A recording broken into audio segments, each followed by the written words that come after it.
আমরা আগে যাকে স্বৈরাচারী বলতাম সেই শেখ হাসিনাও কিন্তু এই সমস্ত বিষয় নিয়ে কিছু ইঙ্গিতপূর্ণ কথা বলেছিলেন ওই সময়। তাহলে ওনার সেই ইঙ্গিতপূর্ণ কথাগুলি কি বাস্তবায়িত হতে যাচ্ছে? এই সমস্ত প্রশ্ন কিন্তু আমরা করব। শেখ হাসিনা মন্দ লোক ছিলেন, কোনো সন্দেহ নাই। ইউনূস সাহেব খুব ভালো লোক, তাও মানলাম। কিন্তু ভালো লোকের একই কাজ, একটা মানুষ ভালো কি মন্দ আমরা বুঝবো কীভাবে? আমি বুঝবো সেভাবেই যে তাদের কর্মটা দিয়ে। উনি যদি আমাদের সার্বভৌমত্বের উপর হাত দিয়ে ফেলেন অথবা এমন কিছু করেন যাতে নাকি আমাদের সার্বভৌমত্ব হুমকির মুখে পড়ে, ঝুঁকির মুখে পড়ে, তখন তাকে আমরা ভালো লোক বলবো? আসসালামু আলাইকুম প্রিয় দর্শক। মিয়ানমারের রাখাইন রাজ্যে মানবিক করিডোর দেওয়া হবে কি হবে না, এটাই হচ্ছে এই মুহূর্তে রাজনীতিতে সবচেয়ে আলোচিত বিষয়। এখন এটা নিয়ে এত আলোচনা হচ্ছে কেন? এটা কি কেবলই একটা করিডোর দেওয়া? এটা কি বড় কোনো যুদ্ধে জড়িয়ে পড়া, মানে অপ্রয়োজনে জড়িয়ে পড়া?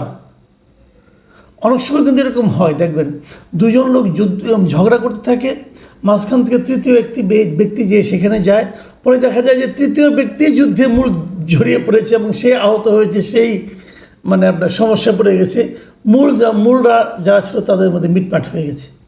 এরকম আমরা বাস্তব জীবনেও দেখি। আমরা কি সেই দিকে অগ্রসর হচ্ছি, নাকি এর পেছনে অন্য কোনো মতলব আছে? অনেকেই বলছেন যে ওয়েস্টার্ন ওয়ার্ল্ডের এখানে একটা ইনভলভমেন্ট আছে, তারা আমাদের কাঁধে বন্দুক রেখে গুলি করতে চাচ্ছে। এটা একটা হতে পারে। আরেকটা অপশনও কিন্তু আছে। সেই অপশনটা কি, যে একটা যুদ্ধ বেঁধে গেলে অথবা এই যুদ্ধে আমরা কোনোভাবে ইনভলভ হয়ে গেলে আমাদের আসন্ন জাতীয় সংসদ নির্বাচনটাকে পিছিয়ে দেওয়ার জন্য একটা অজুহাত তৈরি হয়, মানে অনির্দিষ্টকালের জন্য পিছিয়ে দেওয়ার জন্য একটা অজুহাত তৈরি হয়। মানে যারা দ্রুত নির্বাচন চাচ্ছিলেন তাদের বিপরীতে এরকম একটা অজুহাত যদি তৈরি হয়, তাহলে যারা নির্বাচন চাচ্ছিলেন তারাও কিন্তু আবার নির্বাচন চাইতে একটু দ্বিধা করবেন। কারণ যদি দেশগুলো যুদ্ধে জড়িয়ে পড়ে, সেখানে আর যাই হোক একটা জাতীয় সংসদ নির্বাচন তো হতে পারে না। তাহলে কি যারা ক্ষমতায় দীর্ঘ সময় থাকতে চায় তারা কি তাদের ক্ষমতায় থাকার জন্য যুদ্ধ লাগিয়ে দিতেও দ্বিধা করবে না? এই প্রসঙ্গগুলো নিয়ে আমরা একটু আজকে ছোট ছোট কিছু কথা বলতে চাই। মানে কেন আমার মনে এগুলো জাগলো, এই সমস্ত আশঙ্কাগুলো কেন এলো, আসলে আপনাদের সঙ্গে একটু শেয়ার করি। প্রথমে ভাবুন যে আসলে এই যে মানবিক করিডোর দেওয়া রাখাইনকে, এটা প্রথম কে উচ্চারণ করেছিল? সরকারের পররাষ্ট্র বিষয়ক উপদেষ্টা। সরকারের পররাষ্ট্র বিষয়ক উপদেষ্টা মিস্টার তৌহিদ হোসেন বলেছিলেন যে জাতিসংঘ বাংলাদেশ থেকে রাখাইনে যে মানবিক করিডোরটা চেয়েছে এই ব্যাপারে বাংলাদেশ নীতিগতভাবে সম্মত। নীতিগতভাবে সম্মত হওয়ার অর্থ কি? যে বাংলাদেশে রাজি আছে। ভাই হিসাব সিম্পল, এখানে আর ভাষার ক্যারিকেচার করে কোনো লাভ নাই। এটাই উনি বলেছেন এবং এটা বলার পরের দিন এবং সঙ্গে সঙ্গে কোনো ধরনের প্রতিবাদও হয়নি, কেউ কিছু বলেনি। যখন সবাই বলা শুরু করেছেন তখন প্রধান উপদেষ্টার প্রেস সচিব বলেছেন যে আমাদের সঙ্গে অন্য কোনো পক্ষে জাতিসংঘ অথবা অন্য কারোর সঙ্গে কোনো আলোচনা হয়নি। আলোচনা হবে তো তখন যখন নাকি এটা আপনি দেবেন অথবা দেবেন না, কি কি শর্তে দেবেন, এটা দিলে আমাদের কী লাভ, সেগুলো আলোচনা। কিন্তু আপনি নীতিগতভাবে যে একমত হয়েছেন সেটার ক্ষেত্রে তো প্রেস সচিব কোনো রকম কিন্তু প্রতিবাদ করেননি। তার মানে বাংলাদেশ নীতিগতভাবে একমত হয়েছে যে রাখাইন রাজ্যের জন্য একটা মানবিক করিডোর দেওয়া যেতে পারে। যুক্তি আছে, কোনো সন্দেহ নাই। ওখানে দুর্ভিক্ষ হচ্ছে, ওখানকার মানুষ খুব সমস্যায় আছে, দুর্ভিক্ষ হতে পারে, মানে ওদের কোনো মানবিক অনেক মানে জিনিসপত্র দরকার যেটা নাকি ওখান থেকে তারা সরবরাহ পাচ্ছে না, ওগুলো জাতিসংঘ আমাদের কক্সবাজারে এনে রাখবে, এখান থেকে কক্সবাজার থেকে সেখানে যাবে। এই হলো পরিকল্পনাটা। এখন প্রশ্ন হলো মিয়ানমারের সঙ্গে রাখাইন হলো মিয়ানমারের একটা রাজ্য। সেই রাজ্যটা এখন মিয়ানমারে যে গভর্নমেন্ট আছে, বৈধ যে গভর্নমেন্ট আছে, জান্তা গভর্নমেন্ট, যাদের সঙ্গে আমাদের কূটনৈতিক সম্পর্ক আছে, সেই মিয়ানমার গভর্নমেন্টের দখলে কিন্তু রাখাইন অঞ্চলটা নাই। ওখানে যুদ্ধ চলছে নিজেদের মধ্যে, জাতিগত দ্বন্দ্ব। আরাকান আর্মি ফোর্স যারা আছে তারা এখানে যুদ্ধ করছে। সেই আরাকান আর্মিরা ওখানে মিয়ানমারকে দখল করে রেখেছে, কিন্তু জায়গাটাকে রাখাইনটাকে দখল করে রেখেছে। এখন রাখাইনে যে সংকট থাকে, সেই সংকট মেটানোর দায়িত্ব কার? 1 নম্বর মিয়ানমার গভর্নমেন্টের, 2 নম্বর আরাকান আর্মির, তৃতীয়ত জাতিসংঘের। এখন যদি জাতিসংঘ সেখানে খাবার পাঠাতে চায়, তারা মানুষ অবশ্যই পাঠাতে হবে। যদি পাঠাতে চায় তাহলে তার পাঠানোর উপায় কি? একমাত্র বাংলাদেশ, যেখানে বাংলাদেশ নিজে একটা ঝামেলা। জাতিসংঘ কিন্তু বাংলাদেশকে একটা ভয় দেখিয়েছে। ভয়টা কে দেখিয়েছে?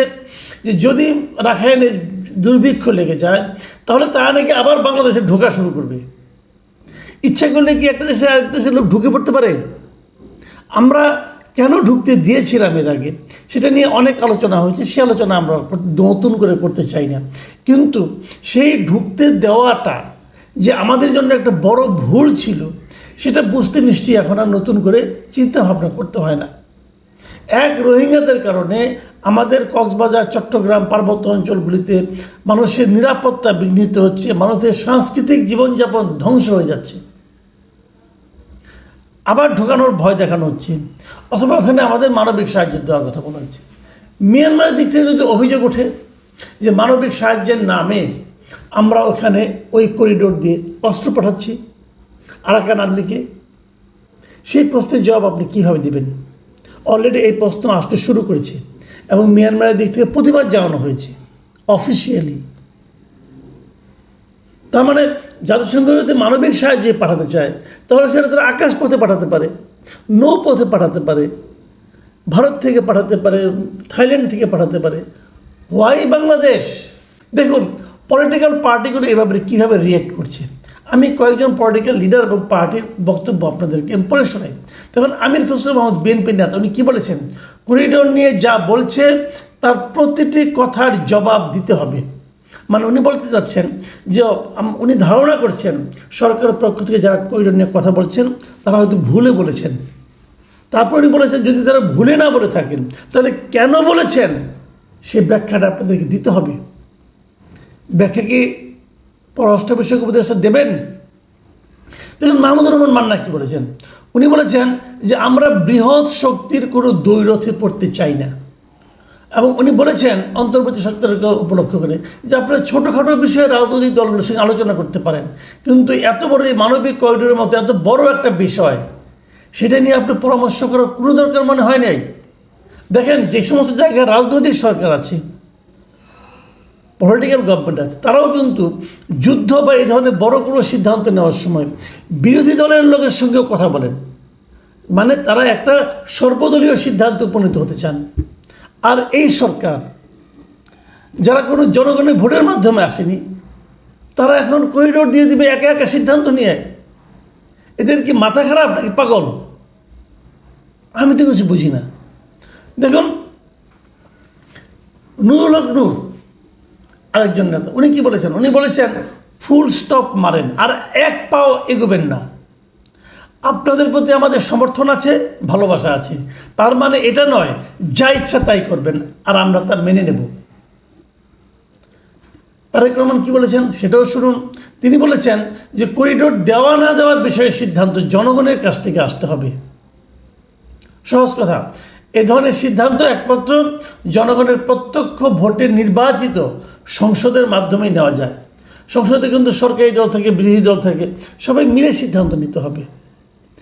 একই রকম কথা বলেছেন মির্জা ফখরুল ইসলাম আলমগীর। তিনি বলেছেন রাজনৈতিক দলগুলোকে অবহেলা করে কোনো চুক্তি করবেন না।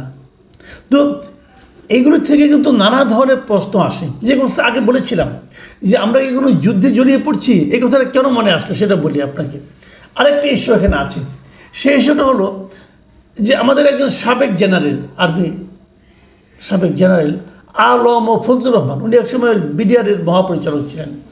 উনি হঠাৎ করে ফেসবুকে একটা কথা বলে বসেছেন যে যদি ভারত পাকিস্তানের যুদ্ধ লেগে যায় তাহলে আমাদের উচিত হবে ভারতের 7 সিস্টার্সকে দখল করে নেওয়া। মানে এরকম উদ্ভট বক্তব্য সোশ্যাল মিডিয়ায় একজন জেনারেল কি করে দেন আমি বুঝে পাই না। উনি কি ভারতের সঙ্গে যুদ্ধ ইনভাইট করছেন? উনি কি নিজের সিদ্ধান্তে কথাটা বলছেন, নাকি ওনার পেছনে আর কেউ আছে? এটা বলার মাধ্যমে কি দেশের স্থিতিশীলতা দৃঢ় হবে নাকি নষ্ট হবে? আমি ধন্যবাদ জানাবো যে প্রধান উপদেষ্টা যিনি প্রেস সচিব আছেন, উনি মাত্রই আজকে দেখলাম যে উনি একটা বিবৃতিতে বলেছেন এটার সঙ্গে সরকারের কোনো সম্পৃক্ততা নাই এই কথার সঙ্গে, এবং সরকারের সঙ্গে একমত নয়। এটা যে যিনি বলেছেন ওনার পার্সোনাল ব্যাপার, মানলাম আমি। তো এরকম যদি কেউ যদি এমন কোনো পার্সোনালি এমন কোনো কমেন্ট করে যার মাধ্যমে দেশের সার্বভৌমত্ব নষ্ট হওয়ার ঝুঁকি থাকে, তাকে কি ধরনের কমেন্ট করতে দেওয়া উচিত? এটা নিয়েও তো আলোচনা হওয়া উচিত আমি মনে করি। আচ্ছা ঠিক আছে, ওদিকে ভারতের সঙ্গে যুদ্ধ আপনি করবেন, আপনি বিরাট বীর করেন ভাই, আমার কোনো সমস্যা নেই। আবার আমি দেখলাম যে আমাদের প্রধান উপদেষ্টা বিমান বাহিনীর এক অনুষ্ঠানে যেয়ে বললেন যে আমাদের প্রস্তুতি রাখতে হবে সবসময়, যে কোনো সময় যুদ্ধ বেজে যেতে পারে। এই কথা উনি কেন বললেন? তার প্রস্তুতি মানে কি? অস্ত্র কেনা?